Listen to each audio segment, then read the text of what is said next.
आध्यात्मिक कहानी पढ़ी थी। एक बहुत ही सुंदर युवती थी,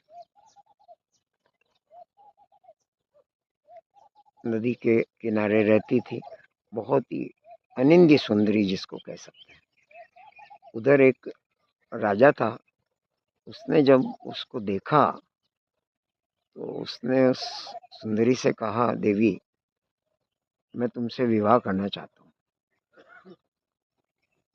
तो देवी ने कहा, विवाह तो करेंगे, कर लेंगे, मैं तैयार हूँ, लेकिन मेरी एक शर्त है कि मैं नदी के इस किनारे रहूंगी और तुम उस किनारे रहोगे।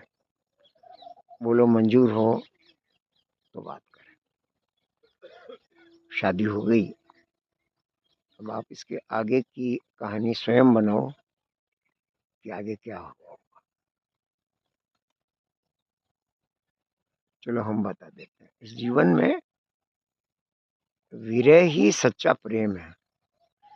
चाहे राधा हो, चाहे मीरा हो, चाहे सुरैया हो, चाहे मुमताज हो, चाहे मधुबाला हो, चाहे हजारों लैला मजनू, शीरी फरहाद, मुहम्मद महेंदर और अनगिनत लाखों करोड़ों किस्से जो है वो ये है कि प्रेम से ज्यादा विरह है, और विरह ही सच्चा प्रेम है, क्योंकि वो ही अल्टीमेटली आदमी को मोह माया से त्यागता है।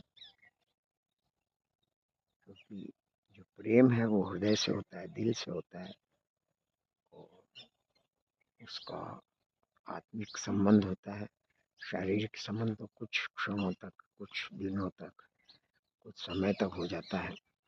जब मैं पुराण, उपनिषद और इस तरह की चीजें पढ़ता हूँ तो इस तरह का तत्व ज्ञान मिलता है। रजनीश ने भी अपने यही बातें कही। नमस्कार। विवाह तो एक सामाजिक संस्था का नाम है। अलग अलग रूप, पूरी समय काल परिस्थिति के हिसाब से इसके रूप बदलते रहते हैं, लेकिन जो प्रेम है वो शाश्वत है, और इसी का नाम आध्यात्म है। नमस्कार। ओम नमः शिवाय। मौसम सुहाना, त्योहारों का सीजन शुरू, लेकिन बारिश नहीं।